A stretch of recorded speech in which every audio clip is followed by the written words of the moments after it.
De retour pour la seconde partie de cette édition en direct sur Non-Stop People. Merci d'être avec nous. Comme chaque vendredi, vous en avez l'habitude désormais, c'est donc le débat. Nous débattons des thèmes qui ont fait l'actualité cette semaine. Une semaine d'ailleurs assez politique. Et pour en parler, Julia Martin, bonsoir. Bonsoir. Vous êtes journaliste France 3 et RTL. François Quérel également est avec nous. Bonsoir, journaliste média. Et enfin, Jérôme Zano, vous êtes de retour également animateur chez Voltage. Bonsoir, merci Mathilde. beaucoup d'être là tous les trois. Alors je le disais il y a un instant, une semaine très politique. On va commencer avec notre premier thème de la soirée. Les personnalités semblent vouloir de plus en plus se lancer en politique. Dernière en date, c'est bien sûr Jean-Marie Bigard. Alors on parle également d'Éric Zemmour, Michel Onfray ou même Cyril Hanouna. Mais on va d'abord revenir sur la folle semaine de Jean-Marie Bigard qui a eu donc au téléphone Emmanuel Macron. Il aurait même dénaturé les propos du président. Ce dernier serait fâché d'après les propos de Patrick Sébastien. Déjà, une réaction autour de la table sur ce fameux appel de Emmanuel Macron. Si Emmanuel Macron a envie d'appeler Jean-Marie Bigard, il peut le faire. Jean-Marie Bigard, il est aimé en France, il est présent sur les réseaux sociaux. Quand en général il publie des vidéos, il cumule beaucoup de vues. Est-ce que ça a fait peur à Emmanuel Macron? J'en suis pas sûr. Ensuite, on verra un peu plus tard, est-ce que ça peut jouer certaines cartes, en tout cas pour les prochaines élections? Peut-être. Julia, votre avis? Oui, c'est vrai que tu parlais de millions de vues. En fait, c'est 8 millions de vues qui ont été faites suite au message qu'il a publié sur les réseaux sociaux, Jean-Marie Bigard. Est-ce que Emmanuel Macron a eu raison de l'appeler?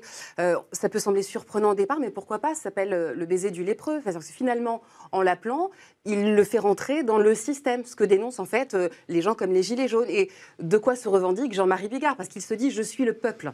Donc, en réalité, est-ce que ce n'est pas une stratégie de la part d'Emmanuel Macron de finalement d'appeler tous ces gens en direct pour essayer d'atomiser leur éventuelle velléité à se présenter à la présidence? Oui, mais qu'est-ce qu'il a gagné là-dedans, Emmanuel Macron? À se rendre sympathique et à se rendre simple. À dire, en fait, aux Français, vous voyez, quand on m'interpelle, eh bien, je vais directement appeler les gens et j'en discute avec eux. Et même, on en parle ensuite dans les réseaux sociaux, ça existe. Donc, vous êtes autant concernés et je n'hésite pas à le faire savoir sur la place publique. Les présidents de la République ont toujours eu ce qu'on appelait des visiteurs du soir. À l'époque, ce n'était pas forcément quelque chose qui était connu, naturel. Alors aujourd'hui, c'est un peu plus médiatisé. Hein. L'époque a changé. Mais François Mitterrand, Jacques Chirac, Nicolas Sarkozy a toujours reçu des personnalités. Souvenez-vous d'ailleurs, Nicolas Sarkozy, à l'époque, il était soutenu par Doc Gynéco, par exemple. On en a beaucoup parlé. Mais là, c'est pas un soutien politique. Hein. Là, c'est au contraire même. Alors oui, mais à un moment que les politiques et que le président de la République il s'ouvre à la société, à des personnalités qui aujourd'hui, on le disait, hein, sont très suivies sur les réseaux sociaux,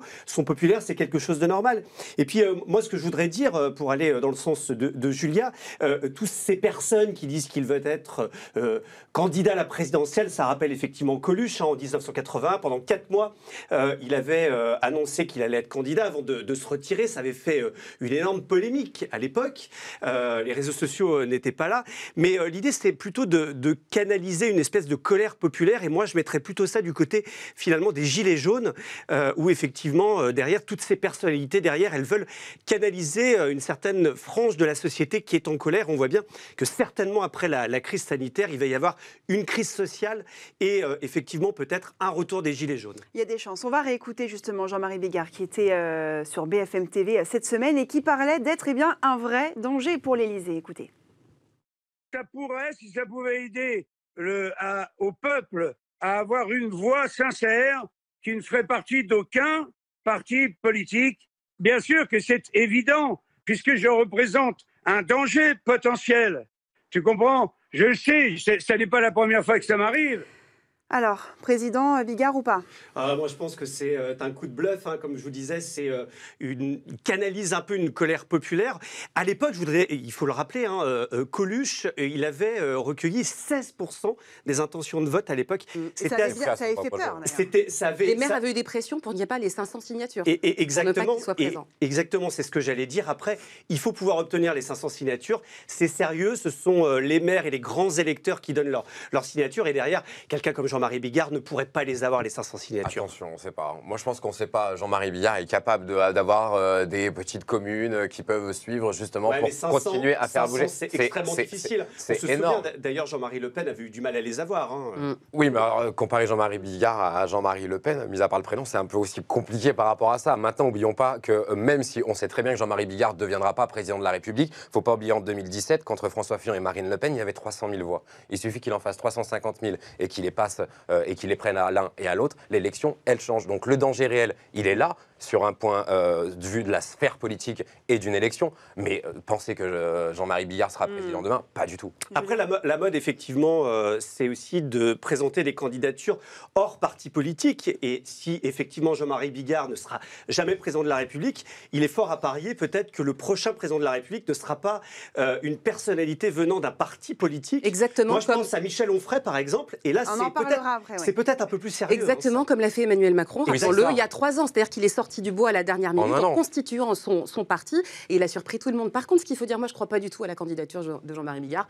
Ça va faire pchit. D'ailleurs, il a beaucoup été raillé sur les réseaux sociaux. Même ses amis, entre guillemets, comme Patrick Sébastien, se sont complètement désolidarisés en disant que c'est une question d'ego. Je pense qu'il a été blessé parce qu'il se rend compte que finalement, il n'est pas pris au sérieux. Par contre, il y a une vraie tendance qui s'inscrit dans le monde entier parce qu'on voit qu'aux États-Unis, il y a un rejet du système avec le vote de Donald Trump, avec en Italie Beppe Grillo, qui est un humoriste qui s'est présenté, qui a été effectivement avec le mouvement 5 étoiles. Il a représenté un quart des élections générales en 2013. Donc, ça veut dire qu'il y a quand même de la part des gens un rejet de cette espèce de système qui est mis en place et qu'on a du mal en fait à casser. Les gens veulent voir émerger autre chose. Des personnalités qui ne sont pas issues de la politique, Absolument. qui n'ont pas fait l'ENA comme beaucoup d'entre Absolument. C'est sûr. Et même encore Emmanuel Macron, il était beaucoup dans le système. On va aller vers des personnalités encore moins dans le système. Je pense que Jean-Marie Bigard est quand même une personnalité très clivante et je ne crois pas qu'il ira jusqu'à ce qu'a fait Coluche où il a eu 16% des intentions de vote. Éric Zemmour, on va en parler aussi puisque il ne serait pas candidat, en tout cas il l'a dit chez nous. Pour l'instant, on lui en parle, il y réfléchit. On va voir cet extrait, il était chez Non-Stop People, donc au micro de Jacques Sanchez et puis on en parle après. Je ne suis pas un homme politique, mais je fais de la politique puisque je défends des idées. Je mène un combat politique. Vous êtes un homme politique ? Mais je ne suis pas un homme politique, au sens où je ne suis pas élu, je n'ai pas de mandat, il faut être honnête, vous voyez. Mais ça vous plairait ?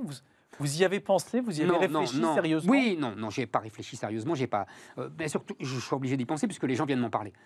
Voilà, donc, mais j'incarne des idées. Mais le fait qu'on vous en parle, ça vous... C'est flatteur, ça fait plaisir, il ne faut pas non plus se cacher, on a tous notre petite vanité.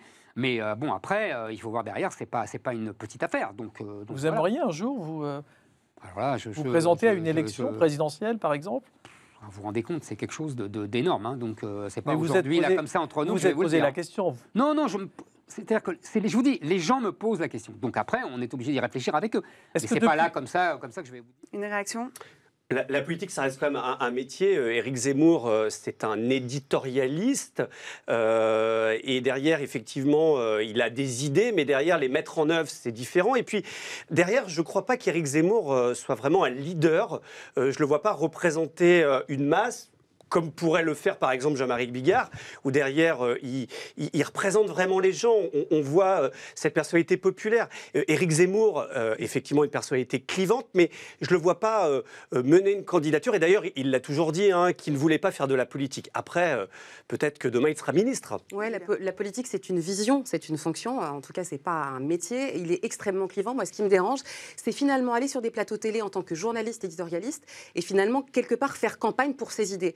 Alors, à ce moment-là, s'il veut se lancer, qu'il le fasse ouvertement. Rappelez-vous de cette séquence sur LCI qu'on avait vue dans l'espèce de convention de toutes les droites qui avait invitée par Marion Maréchal Le Pen. Invitée par Marion Maréchal Le Pen, Exactement. où on avait vu Éric Zemmour dans un rôle de leader politique. Ils ont été rappelés à l'ordre d'ailleurs. Absolument, parce que ce n'était pas le lieu, ni l'endroit, ni l'espace pour le faire. Donc, ça, c'est un autre débat encore. C'est un autre débat, mais à partir du moment où on prend la parole, il faut savoir à qui on s'adresse et de quoi on parle. Mais très rapidement. Très rapidement, il ne sera pas leader de son propre parti politique ou même peut-être candidat, mais c'est une figure qui peut peser à l'intérieur d'un parti. Et là où il peut rattirer du monde. Moi, je ne le vois pas aller dans un parti. Je pense que ça irait totalement à l'encontre de tout ce qu'il a dit.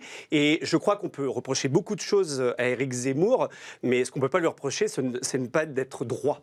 Allez, une autre personnalité également qui fait débat depuis les débuts de la crise du coronavirus, c'est l'infectiologue Didier Raoult qui divise au sein de la classe politique, mais pas seulement. Les Français sont plutôt partagés puisque selon un récent sondage de Harris Interactive, 45% des Français ont une bonne image de lui, contre 35% qui pensent donc l'inverse. Alors, est-ce qu'il a ses chances, Didier Raoult, peut-être de se présenter et d'être élu en tant que président? Parce que c'est vrai que maintenant, eh bien, on en parle de plus en plus. C'est un métier, la politique. Didier Raoult, il représente, et on aime bien ces personnalités anti-système en France. Hein. Il sera le symbole anti-système de cette crise sanitaire, de celui qui allait un peu à l'encontre de ce que nos politiques ont dit. Et ça, on aime bien en France. Hein, on est un pays de Gaulois, on aime bien la castagne, on aime bien un peu le conflit. Et Didier Raoult, il va à l'encontre de tout ce que pensent les élites. Il est totalement anti-élite. Je voudrais juste vous donner un chiffre. Hein. Entre le début de la crise sanitaire et le pic de la crise sanitaire, 40 à 50% des citoyens se sont déclarés plus en colère. Et ça montre bien qu'une personnalité comme celle-là, elle canalise cette colère, en fait. Mais c'est surtout qu'il a eu les bons mots au bon moment. En réalité, on était dans une période où tout le monde avait envie de savoir si on pouvait être testé, que ce soit pour justement ces fameux tests PCR qu'on fait un débat monstrueux. Lui, il était là, il est dans la deuxième plus grande ville de France. Il a une communication qui est, excusez-moi, parfaite, assis derrière un bureau, en blouse de médecin, sur YouTube, accessible à tout le monde. Aujourd'hui, il va dire aux Français des choses qu'ils ont envie d'entendre à cet instant T. Aux complotistes surtout. Moi, je trouve Marseille, c'est une vraie star. Moi, je trouve, si je puis me permettre, je trouve qu'il a apporté beaucoup de confusion au débat. Alors, visiblement, c'est un infectiologue de renom, professeur en microbiologie, qui a de nombreuses publications scientifiques. Connu dans le monde entier. Connu dans le monde entier, reconnu. Mais sur cette affaire de Covid-19, ça a été très particulier, il a apporté de la confusion. Des sujets aussi sensibles et compliqués, il n'aurait pas dû le faire savoir à la face du monde entier, à la face du public. Qu'est-ce qu'il aurait dû faire alors ? C'est-à-dire que je suis pas, moi, vous voyez, ce que j'ai pas aimé pendant cette période, c'est tous ces experts qui sont sortis du bois. Moi, je suis pas spécialiste en santé, mais ce que je peux vous dire, c'est que quand on doit faire des tests et des publications scientifiques, il y a un protocole à respecter. Visiblement, ce n'est pas ce qui a été fait. Donc moi, ce qui me dérange dans sa façon de faire, c'est que dans sa communication qui est très égotique. Pardonnez-moi de le dire, mais c'est-à-dire c'est limite devenu une espèce de marque, de sponsor. Raoult, c'est Marseille contre le monde entier, Marseille contre Paris, la chloroxychloroquine, c'est nous qui sommes les premiers à être arrivés à trouver le vaccin pour lutter contre le Covid-19. Non, là on parlait de gens, on était en pleine crise, on n'était pas après la crise. Donc il y a des gens qui étaient touchés par le décès, qui étaient touchés par la maladie, donc il fallait prendre un peu de distance. Moi, ce qui m'a dérangé là-dedans, c'est qu'effectivement il se revendique anti-système, mais il pense surtout à lui. Mais juste une précision, il a donné une interview à David Pujadas il n'y a pas longtemps en disant que si on lui avait proposé le poste de ministre de la Santé, il ne l'aurait pas accepté. Il a dit « je cherche l'estime de moi-même. La seule chose qui m'intéresse, c'est l'estime de moi-même ». Il a crié Eureka trop vite aussi, ne l'oublions pas. C'est ça le problème. C'est un gros Eureka qui a fait un gros pchit quand les dernières infos... Il y a quand même des gens qui sont partis de Paris jusqu'à Marseille pour tenter d'avoir la pilule miracle et qui sont potentiellement en danger, qui ont pris des risques. Et puis les files d'attente pour se faire tester. Bon, ça, à la rigueur, se faire tester, finalement, c'était pas forcément mauvais. Mais là, on est en plein dans la crise du coronavirus. Les gens étaient complètement perdus, on ne savait pas quoi faire. On avait un peu tous les sons de cloche aussi. Les médias ont beaucoup joué de ça. Je me souviens il y a quelques semaines de l'interview de BFM TV. C'était très bonne d'ailleurs. C'était excellente interview avec Apolline de Malherbe. Et ils ont pris ça comme un étendard. Ça a été un vecteur d'audience pendant cette crise aussi. Les chaînes info ont voulu leur exclusivité. On parlait que de ça. Et derrière, elles ont aussi joué de ça. Alors lui, il est extrêmement malin. Il a su saisir au bon